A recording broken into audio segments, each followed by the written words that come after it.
Graça e paz, povo de Deus!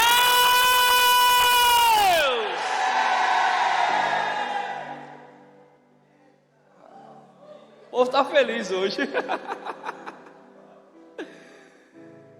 Irmãos, eu vou dizer que eu estou com a vontade de chorar faz um tempo ali, né? Quem sabe, né? Eu já sou uma pessoa meio emotiva, né?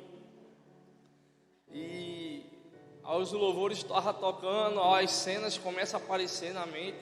Você começa a se lembrar de todas as coisas, de tudo que passou, de toda a história. O apóstolo diz que eu fui o último a vir, né? Mas eu não era porque eu não queria, é porque eu fui ensinado por ele que a gente não é pastor de igreja, a gente é pastor de pessoas, de ovelhas. E tinha pessoas debaixo da minha liderança naquele momento. Eu era um novo, nem tinha sido consagrado nada, estava lá começando a ser um líder. E eu já tinha alguns meninos junto comigo e eu só queria dar um passo se realmente eles quisessem ir junto. Então eu coloquei para eles realmente naquele momento aonde eles queriam ficar.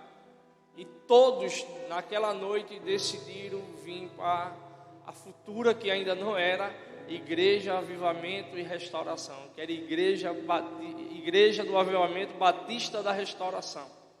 Então quando eles tomaram essa decisão lá na sala da minha casa, eu disse, então a gente agora pega junto. Então a gente foi pelo primeiro culto na Associação dos Moradores, né? Sabe o que é que a gente... Eu gosto de lembrar das cenas mais engraçadas das coisas, né? O som que a gente alugou, de quem foi a mesa de som, e aquilo ali era muito interessante, porque tinha momento que a gente ia pegar a mesa de som e o camarada estava dentro do ambiente do trabalho dele lá fumando maconha. E a gente... Ele tinha que, quando abria, subia aqui, eu disse, meu irmão, eu vim alugar o som. Ele fez, leva, pastor. Nem era dele, pastor, leva. E a gente passando por aquelas lutas, irmão, a gente passou por tanta coisa dentro daquela associação. Quando eu olhei para aquela praça, naquele domingo, eu olhei para a pastora Sheila e disse, e os jovens? Eu posso levar para a praça ali na terça-feira? Ela, vai?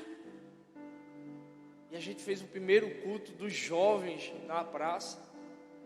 E foi bem interessante, tinha violão, nada, a gente sentou-se ali, o desespero, aquela coisa, aquela velha esperança que cai ali, a gente pega um sinal de Deus, tudo era sinal de Deus. E Deus começou a fazer coisas e mostrou, e hoje vocês compartilham daquilo que Deus, Ele prometeu que ia acontecer. E essa é uma das pautas da minha ministração, que aquele que promete, Ele cumpre.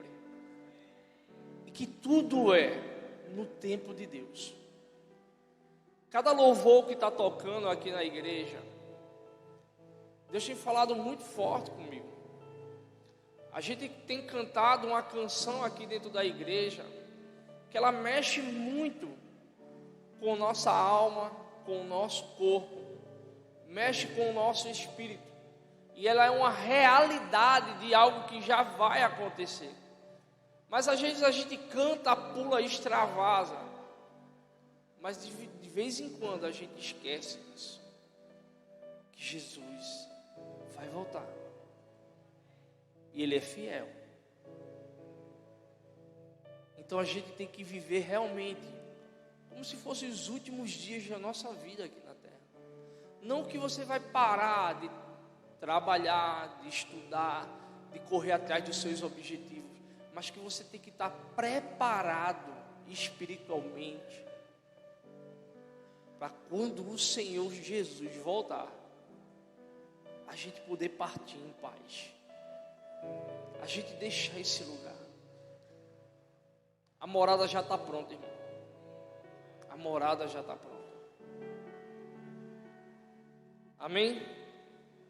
Eu não quero falar muito, porque a pastora Rafaela, maravilhosa na história da igreja, ouvi, ontem eu cheguei um pouco tarde do trabalho, fiquei ali, escutei um pouco do reverendo Nestor falando, a supervisora Anai falou sobre milagre, e falou também um pouco do processo, de como ela chegou na igreja. E eu sei que a gente tem várias histórias, irmão. Para que você possa entender onde você está hoje, a gente passou por muita coisa. Muita. Mas tudo isso, irmão, é uma preparação. Tudo é cronometrado diante do Senhor. O tempo não existia antes de Deus. O tempo só veio existir após Deus. Quando ele disse, vou fazer o mundo, o tempo veio a existir. Antes do mundo, era Deus no infinito, sem tempo, sem espaço. Quando ele disse fazer o mundo, ele começou a fazer, né? Na época não existia relógio, mas o céu era o relógio principal de Deus. O tempo, as estações, as estrelas, o sol, a lua, tudo é o relógio de Deus. Então, dentro de Deus, Ele colocou aqui para nós um tempo chamado Cronos, e para Ele o Kairos. E eu vou dizer que esse tempo Cronos, que é essas 24 horas que a gente vive aqui na Terra, algumas delas, alguns minutos, algumas coisas, nos traz uma sensação que parece que não vai ter fim.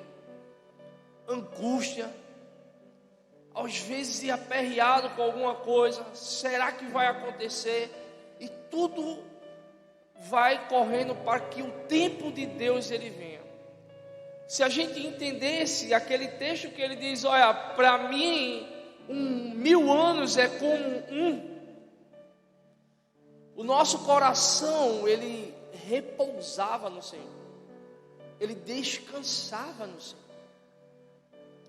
E eu gosto muito do texto quando ele diz que todas as coisas cooperam para o bem daqueles que amam o Senhor segundo o seu propósito. Então tudo coopera para o bem do Senhor, tudo, absolutamente tudo. Você não está aqui porque você decidiu no coração estar. Você está aqui porque o Espírito Santo impulsionou você para estar aqui, para receber algo de Deus. Muitos estão cansados, trabalhou. Eu estava hoje no trabalho naquela expectativa. Meu Deus, eu não posso me atrasar, eu não posso me atrasar, eu não posso me atrasar. Que a gente foi lá para Itamaracá, eu só gastei lá hoje. A gente já botou na cabeça do seu vice, a gente tem que voltar cedo, e o horário passando. Ele deixou a gente lá na PE22. Eu disse, meu Deus, cheio de coisa para trazer. Eu disse, Senhor. Aí eu lembrei do meu discípulo, senhor Wilson. Deixei as coisas do seu castelar, liguei para ele mesmo, preste o carro para eu subir. E graças a Deus, chegou no tempo. Mas já estava tudo no tempo de Deus. Amém? E com isso eu queria que você abrisse a sua Bíblia em Hebreus, capítulo 10.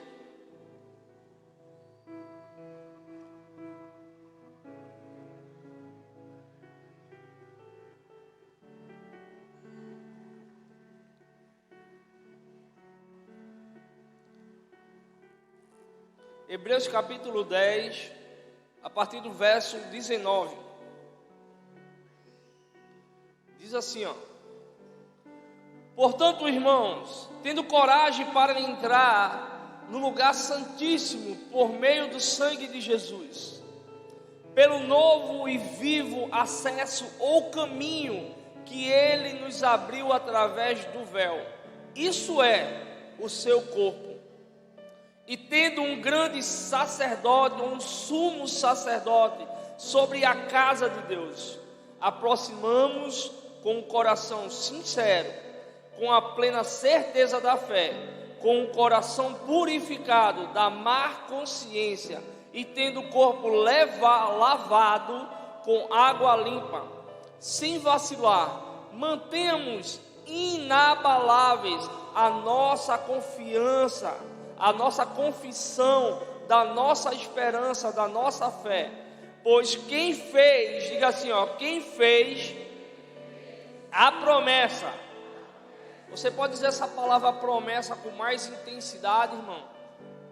Diga assim, ó, promessa. Diga assim, é fiel. Guarde isso, irmão. Promessa fiel. Pensamos em como nos estimulamos uns aos outros ao amor e às boas obras. Não abandonemos as práticas de nos reunir como estamos hoje, como de costume de alguns, mas pelo contrário, animamos uns aos outros, quanto mais vede que o dia está próximo. Diga assim: o dia está próximo. Nesse texto a gente encontra que a gente tem que se reunir como igreja e animar o outro. E a minha intenção hoje é animar você. Não sei de qual forma você vai receber a alegria do Evangelho que eu vou trazer para você hoje, mas eu creio que a partir do término desse culto, você vai sair daqui com a sua cabeça, sua mente totalmente transformada. Porque o que o reverendo Nestor pregou hoje, eu vou dar uma pequena continuidade. E eu quero saber quem realmente estava aqui ontem. Eu vou saber se você estava aqui ontem. Qual foi a pessoa que deu a última profecia que o reverendo Nestor falou aqui? E ele falou o quê?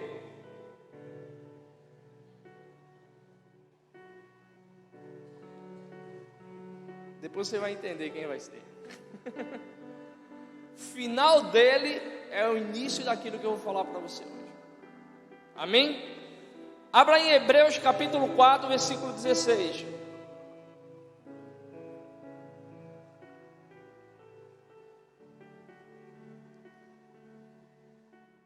Aleluia.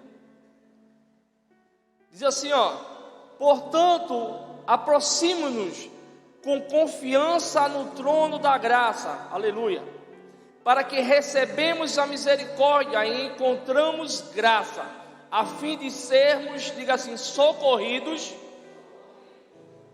no tempo ou no momento oportuno.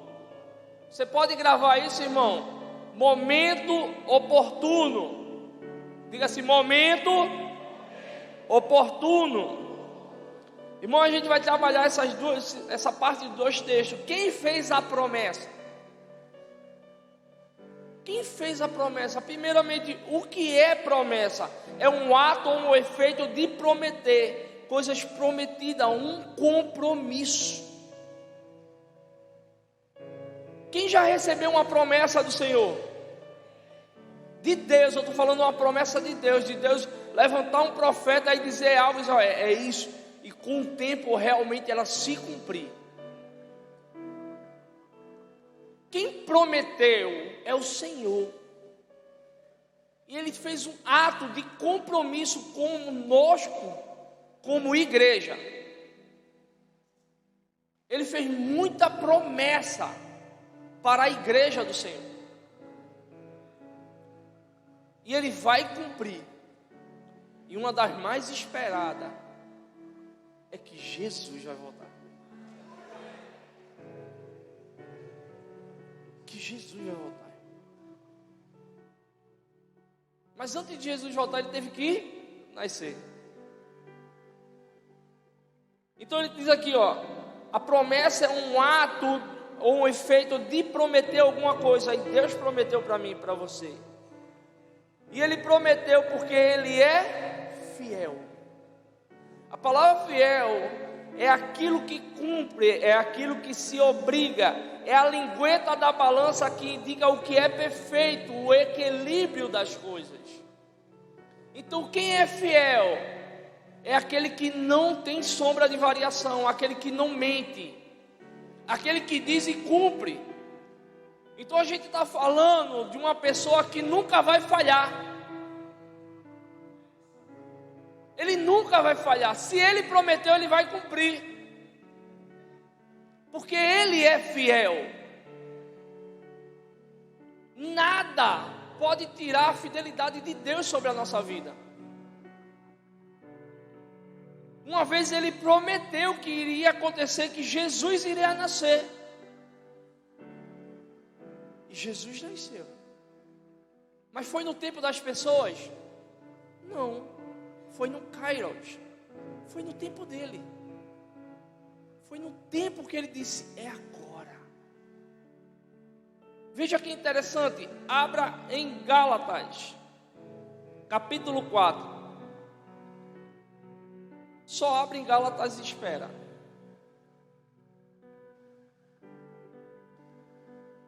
Então, promessa, Deus prometeu, Ele é fiel e vai cumprir. Em que? No versículo 16 que a gente leu de Hebreus capítulo 4 diz, momento. O que é um momento? É o mínimo espaço que dá e se divide entre eles. O que é um momento? Que é um tempo que se divide, é agora. A pastora Rafaela falou antes, não foi isso? Depois de Cristo.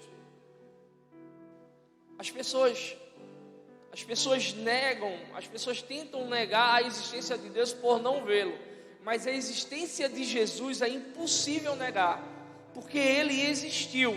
E além de existir, Ele dividiu a história. É impossível negar quem é Ele. A pessoa não quer acreditar que Ele é o Messias, aí é problema dela. Mas para nós Ele é o Messias. Ele é o Cristo, Ele é o ungido de Deus. Amém? E oportuno, que vem no tempo certo ou propósito. Então a gente viu que o momento certo, o momento oportuno, aquele propósito do Senhor se cumpriu. Gálatas capítulo 4, versículo 4, diz assim, ó: vindo porém a plenitude dos tempos, Deus enviou seu Filho, nascido de mulher, debaixo da lei. Então o que acontece? Jesus nasce no tempo oportuno, no momento correto, irmão, no momento certo.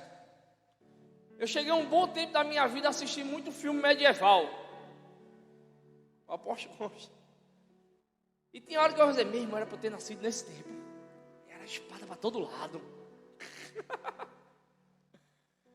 Você fica assistindo aquelas coisas, você fala, poxa, meu irmão, esse tempo era massa. O homem era homem de verdade ali. Não tinha espaço para nada. E você acaba mais para viver. Você olha e fala, puxa, hoje é tudo meia colher. Mas a galera naquela época, não, já disse, Esparta.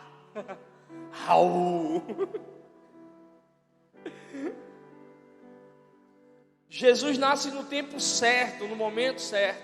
Abre a tua Bíblia em Lucas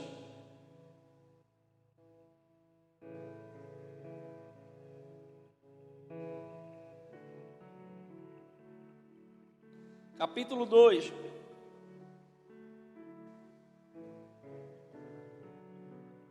A partir do verso 1, diz assim, ó: naqueles dias, diga naqueles dias, saiu um decreto da parte de César Augusto para todo o mundo inteiro fosse recenseado. Esse primeiro recenseamento foi feito quando Quirino era governador da Síria. Todos iam alistar-se, cada um em sua cidade. E José também foi da cidade de Nazaré, na Galiléia, a cidade de Davi, chamada Belém da Judéia, porque era da linhagem da família de Davi, para alistar-se com Maria, a quem estava grávida e prometida com ele. Enquanto estava lá, chegou o tempo de dar à luz, e ela teve seu filho primogênito envolvido em um pano e colocado em uma manjedoura, pois não havia lugar para eles na hospedagem. Amém? Amém? Agora preste bem atenção, você não vai abrir, você só vai escutar, tá certo? Gênesis capítulo 3, versículo 15: porém inimizade entre ti e a mulher, entre a tua descendência e a descendência dela, esta te ferirá a cabeça e tu ferirás o calcanhar. Gênesis capítulo 49, versículo 10: o cedro não se afastará de Judá, nem o bastão da autoridade de entre os seus pés, até que venha aquele que pertence ao povo a obedecerem a ele. Isaías capítulo 7, versículo 14 e 17. Pois o Senhor mesmo vos dará um sinal: a virgem ficará grávida e dá à luz ao filho, e ele se chamará Emanuel. Ele comerá manteiga e mel, até que saiba rejeitar o mal e escolher o bem. Pois antes que o menino saiba rejeitar o mal e escolher o bem, a terra dos dois reis, diante da quais tu tremes de medo, será desolada. Mas o Senhor, por meio do rei assírio, fará vir sobre ti e sobre o povo e sobre a casa do teu pai dias tais como houve antes que Efraim se separou de Judá. Números capítulo 24, versículo 17. Eu vejo, mas não agora. Eu contemplo, mas não de perto. Virá uma estrela de Jacó, de Israel, se levantará um cedro que ferirá as fronteiras de Moabe e destruirá todos os filhos do orgulho.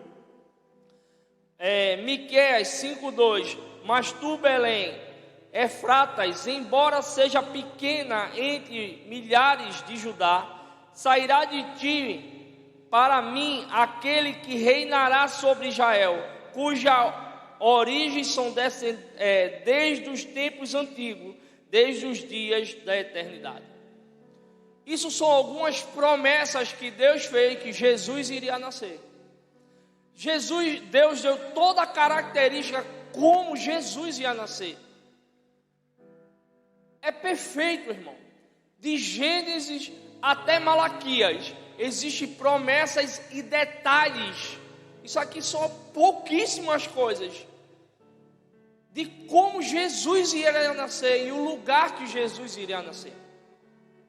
De quem ele iria nascer. Ele não disse a pessoa, mas ele disse o detalhe que essa pessoa era uma virgem chamada Maria, que estava para ser dada em casamento a José. E eles moravam aonde? Eles moravam aonde? Jerusalém, Belém, Nazaré. Quem é que me ajuda? Maria e José moravam aonde? Nazaré ou em Belém? Tá difícil aí. Eles moravam em Nazaré. Mas a promessa é que Jesus iria nascer aonde? E agora, irmão? O que é que se pode fazer diante disso? Se eles moram distante, a mais de 20 quilômetros do lugar onde a promessa tinha que se cumprir. E a Bíblia diz que quando eles chegaram lá, foi o tempo em que Jesus nasceu. Quando César Augusto ele dá a ordem do recenseamento, Roma, ele tem tomado um pedaço, né? Ele já vem da Europa, Roma. Ele pegou um pedaço da África, já estava pegando um pedaço da Ásia e ia-se embora. Ele tinha rodeado o território todinho. A Síria. Você já leu um versículo comigo aqui que fala o rei da Síria, e a Síria ajuda a dar o decreto de que? Um recenseamento, no caso um alistamento. Cada pessoa onde ela estiver, em cada parte aonde Roma está dominada, você tem que ir para o lugar de origem. E qual era o lugar de origem de Maria e José? Belém. 9 meses de gravidez, certinho. O menino pronto para nascer. Do nada, irmão, do nada vem uma lei. Não é uma lei de um crente, irmão. Não é uma lei de alguém que vivia as leis do Senhor. Vem do Império Romano. Essa lei não fazia parte de Israel naquele momento.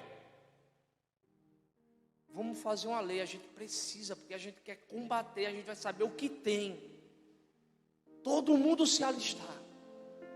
Mas mesmo na época em que a promessa tinha que se cumprir, que eu quero dizer para você essa noite, irmão, não importa o que vai acontecer em 2023, se a promessa de Deus na sua vida, ela vai se cumprir, independente de qualquer coisa.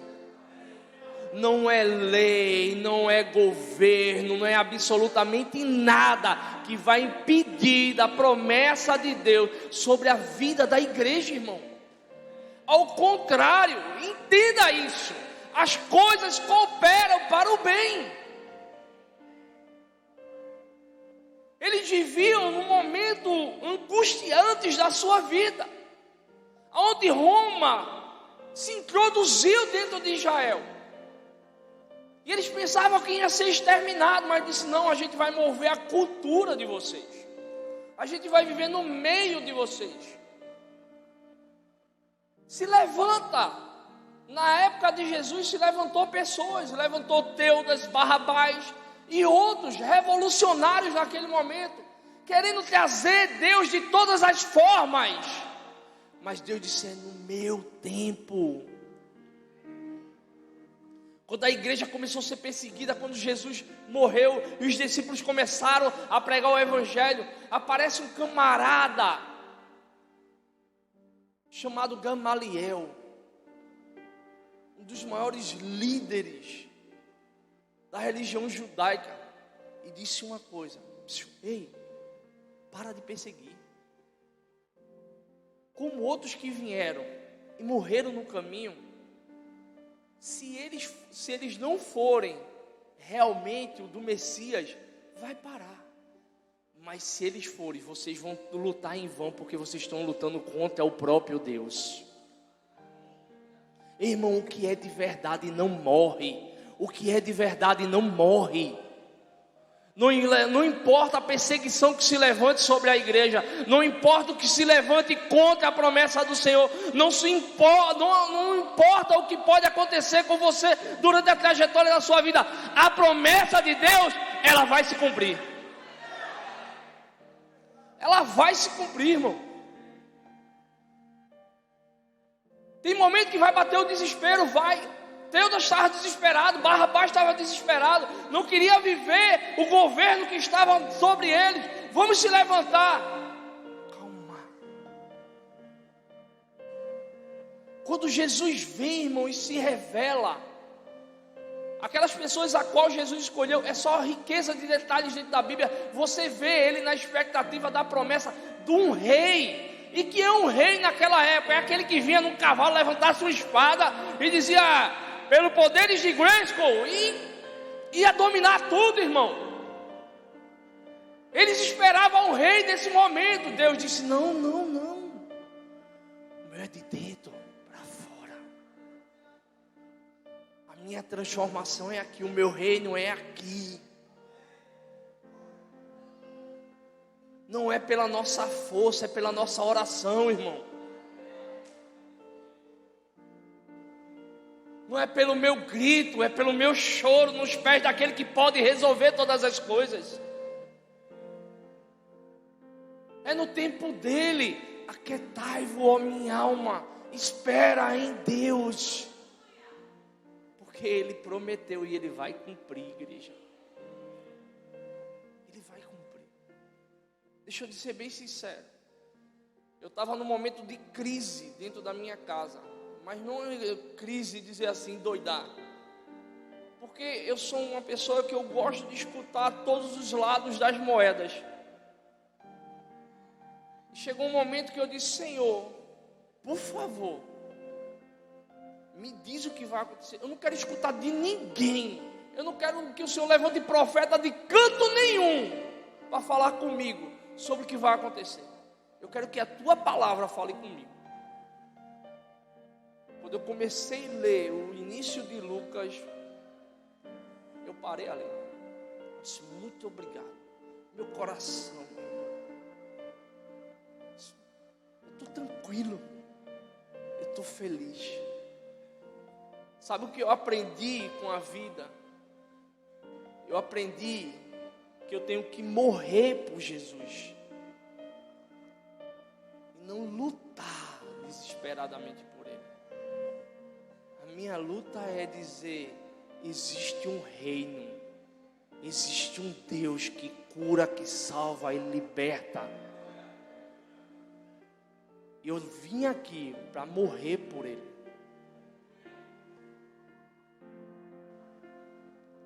Lá em Apocalipse diz que vai se levantar uma pessoa com uma taça na mão. E essa taça, ela contém sangue. Você sabe de quem é o sangue? Dos mártires. Daqueles que deram a sua vida em prol a Jesus e seu evangelho. É por isso que eu digo, igreja, a nossa maior luta sempre vai ser de joelho. A rainha da Inglaterra um dia bradou e disse: eu prefiro todos os canhões apontados para mim do que ver um crente de joelho. Perdemos a essência de nos dobrar diante daquele que pode resolver todas as coisas. Cantamos e acreditamos que Jesus virá nos buscar, mas nossos comportamentos não estão adequados a isso.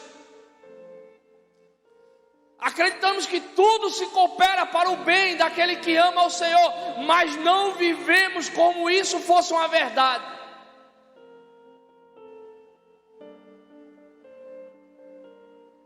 Eu disse: muito obrigado, Senhor, por ter confortado o meu coração. E eu preguei essa palavra que eu estou pregando para você na chegada do reencontro. E quando eu estava indo na casa de Francisco ministrar a célula lá, Deus disse: pregue ela aqui e no aniversário da igreja. Sabe qual era meu tema, irmão? O aniversário da igreja.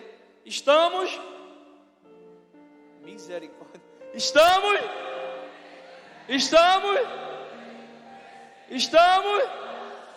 E esse era o tema, poxa. Há muito tempo eu tinha preparado isso, desde que o Senhor levantou isso. Eu disse: chegar um tempo oportuno eu vou pregar. Eu disse: é agora. Quando eu cheguei naquela terça-feira, Deus disse: a igreja precisa parar e entender que esse é o meu tempo. Esse é o tempo do Senhor. Então todas as coisas ela coopera para que o Senhor venha habitar em nossas vidas. Amém? Abra a tua Bíblia. Aleluia.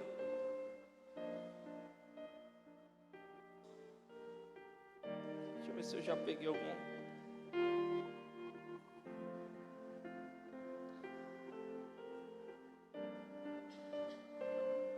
Josué 21:45.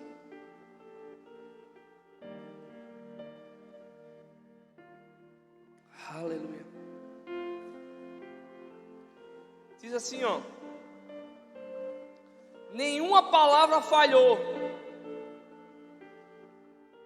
Abriu aí Josué. No começo está isso. Nenhuma palavra falhou.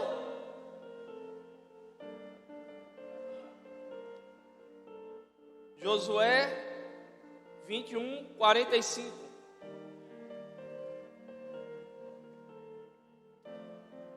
Nenhuma palavra falhou de todas as boas coisas que o Senhor prometeu à casa de Israel. Olhe, tudo se cumpriu.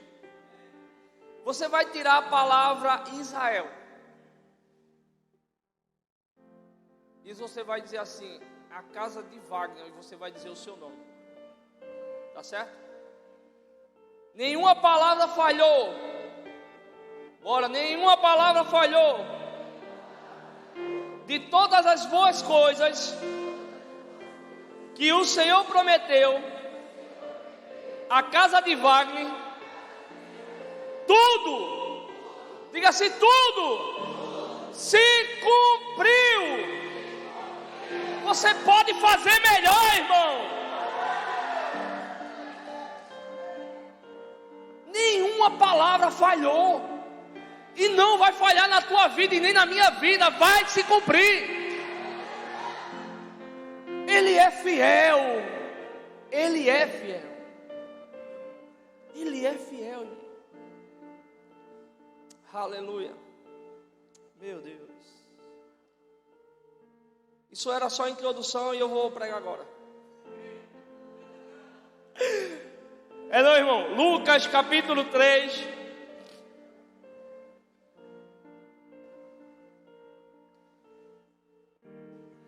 Versículo a partir do 1 diz assim, ó. No 15º ano do reinado de Tibério César, Pôncio Pilatos era governador da Judéia, Herodes governante da Galileia, seu irmão Filipe governava a região da Itureia e de Traconites, e Lissânias, governador de Abilene, diga assim, Anás e Caifás, até aí, era um sumo sacerdote. Foi nesse ano que a palavra, que nunca falha, meu Deus, de Deus veio a João, filho de Zacarias, no deserto. E ele percorreu toda a região do Jordão, pregando o batismo de arrependimento para o perdão de pecados, como está escrito no livro das palavras do profeta Isaías. Voz de que clama no deserto, pregai o caminho do Senhor, endireitai suas veredas, todo vale será aterrado, e todo monte e colina serão aplanados. O que é sinuoso se endireitará, e os caminhos acidentados serão nivelados, e todos verão a salvação de Deus. Diga assim, todos verão a salvação de Deus.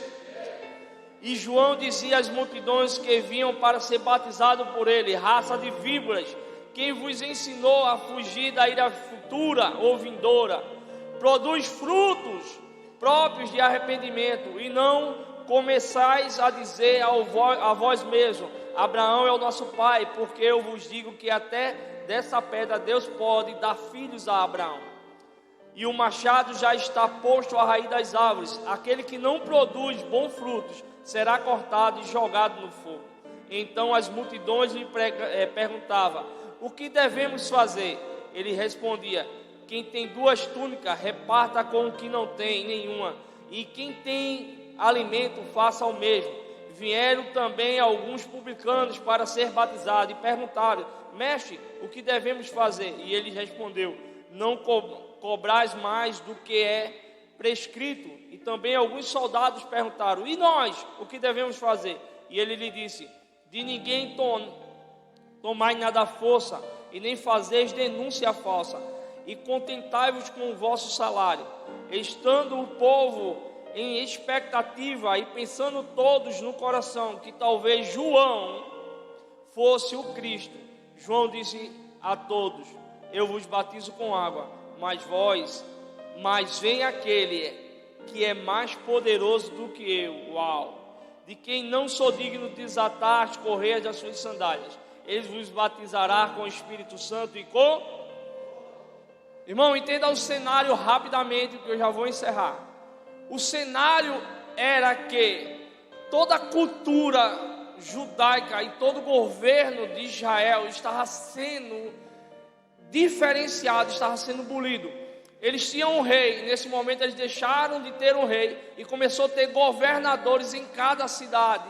E esses governadores eram romanos, que eles vinham com a tropa de mais de 120 pessoas para trazer a cultura de Roma para dentro de Israel. Eles boliram tanto na cultura que Israel sempre tinha um sumo sacerdote, que era aquele que fazia a expiação do pecado. Era como se fosse o líder religioso daquela nação. Mas quando eles começaram a abolir, eles colocaram 2 sumos sacerdotes, Anás e Caifás, o genro e o sogro, um escolhido por Roma, outro escolhido por Israel. No cenário que se pode um dia acontecer conosco, pode acontecer dessa forma. Cada governador, se você for estudar, eles tinham, por mais que ele respondesse pelo seu rei de Roma, eles tinham as suas vontades. E um deles, se eu não me engano, foi Tibério. ele teve que ser expulso do governo, porque ele só queria fazer o que ele queria. Então cada um com sua mentalidade, cada um com sua cultura e seu jeito de governar. Isso era um cenário dentro de um lugar onde eles não aceitavam isso, mas tiveram que aceitar. E o que acontece, irmão? Se tem agora 2 sumos sacerdotes, tem 2 tipos de igreja, uma constituída por Roma, outra por Israel. O cenário político era totalmente desfavorável a Israel. E assim, no tempo certo, naqueles dias, a palavra veio e ela não falha. A palavra foi dita lá no livro de Isaías: vai se levantar vai se levantar vai se levantar Aí eu digo a você, o que foi que o profeta Nestor pregou? Ele disse que através de Billy Graham, disse que ia se levantar uma geração de João, os batistas. Você tem que vir para o culto e prestar atenção na palavra, irmão. Eu estava lá atrás, cansado, mas eu guardei no coração, porque toda a profecia que é dada no altar, ela vai se cumprir, irmão. Eu vou dizer um negócio a você: 13 anos de avivamento e restauração. Deus está convocando a igreja a voltar às suas origens e ir para as batalhas espirituais como nunca foi feito antes. Nesse cenário todo que acontece, Deus levanta um chamado João, filho de quem? Zacarias. Quem era Zacarias? Um sacerdote. Deus poderia fazer de João um sacerdote e eliminar Anás e Caifás, mas Deus não queria mais um sacerdote. Por quê? Porque ele sabia que o véu ia rasgar. Ele não ia ter mais um sumo sacerdote. Para ele não valia a pena levantar mais sacerdote. Mas ele disse: eu quero um que me representa. Eu quero um que representa a minha voz, que fale o que eu penso. Eu quero um profeta no meio da nação. Você sabe o que é um profeta, irmão? É aquele que vai no coração de Deus e traz palavras que Deus quer expressar para o povo. Deus disse para um profeta: casa com a prostituta. Para quê? Para sentir como eu me sinto com vocês. Pega o cinto, profeta, enterra na lama. O que é o cinto, pastor? Era a honra de um homem. Com o tempo vai lá e pega o cinto de novo. Quando pega o cinto melado de lama, o que é isso? É a minha honra. É assim como eu me sinto. E Deus levanta uma voz que clama uma só palavra: arrependei-vos. Ei, irmão, sabe o que Deus está dizendo para essa geração? Vamos pregar o verdadeiro evangelho. Arrependimento. Nascemos para brilhar, para influenciar, para discipular as nações.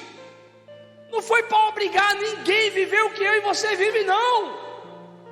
Somos luz. Quem quer seguir a luz corre atrás da luz.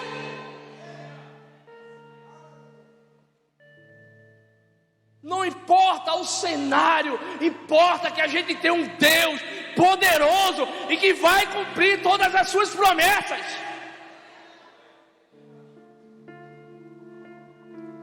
Eu disse para o apóstolo, não sei, o áudio foi grande, eu não sei nem se ele escutou. Deus colocou no meu coração: eu vou ensinar essa geração conhecimentos políticos e não filosofias. Políticos. Eu já baixei uns 3 livros lá em casa.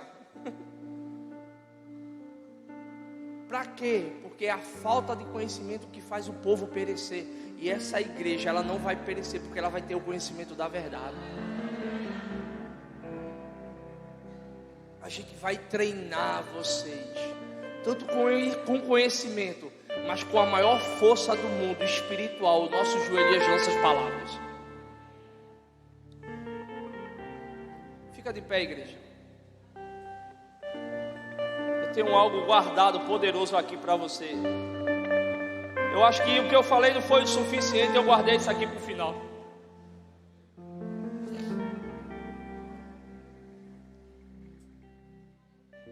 Toda promessa, escute, toda promessa que Deus faz, Ele já cumpriu. Você sabe por que Ele já cumpriu? Porque Ele é ontem, Ele é hoje e Ele já está na eternidade. Nada, absolutamente nada escapa das suas mãos. Os nossos nomes estão escritos na mão do Senhor. Nenhum fio, todos os fios de cabelo da sua cabeça, e alguns estão contados. Não se cai uma folha da árvore se Ele não permitir. Eu quero que você entenda a profundidade do Senhor. Eu quero que você entenda que aquele que promete, Ele já fez. Não Ele vai fazer. Ele não dá ideias, Ele comunica a realidade. Uma promessa de Deus não é a ideia que Ele vai fazer. Não, Ele está dizendo, eu estou comunicando porque eu já realizei. Vai chegar o tempo. E deixa eu te dizer, Ele é um Deus que pode abreviar tempo e pode acrescentar tempo. Pode, pastor, Ele para o tempo quanto mais acrescentar. O rei estava lá, vou morrer. Ele fez 15 anos. Agora a pergunta é, durante esses 15 anos, o que esse rei fez? Nada. Tem gente aqui que tem medo de morrer. Meu Deus, tu não é crente, irmão? Se tu morrer hoje, vai para o céu. Mas eu não quero hoje não, pastor. Por que você não quer? Eu quero ficar aqui um bom tempo. Para fazer o quê? Vai fazer feito Ezequias? Me dá mais um tempo, Senhor. Eu vou te dar 15 anos. Conserta a tua vida, conserta a tua casa. Faz alguma coisa. Ele ganha 15 anos. Deus acrescenta tempo. E o que Ele faz na vida dele, irmão? Absolutamente nada. O que adianta levantar todos os dias? O que adianta levantar e não ter propósito? O que adianta levantar e não cumprir aquilo que o Senhor colocou no teu coração? O que adianta se levantar e não agradecer e dizer, Senhor, é a hora de viver o meu chamado. Eu sou o João Batista dessa geração. Quantas pessoas passou por você hoje e você não falou do amor de Jesus?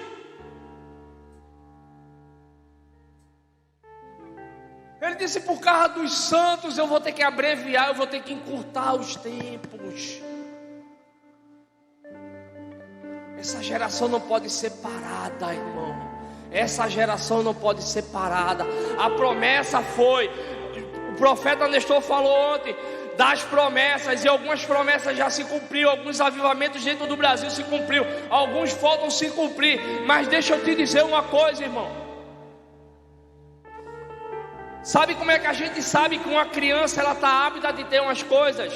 Quando a gente vê, quando ela começa a falar. Aí ela já fala, ela tem um entendimento do que é as coisas, ela se comporta de uma maneira diferente. Já pode ganhar isso. Tem aquele negócio que eu prometi para você, meu filho, vou lhe dar por causa do seu comportamento. Você está entendendo? Porque a gente ora. Porque é na oração que Deus vai ver se o nosso comportamento é correto para que a promessa dele se cumpra na nossa vida. Feche teus olhos, igreja.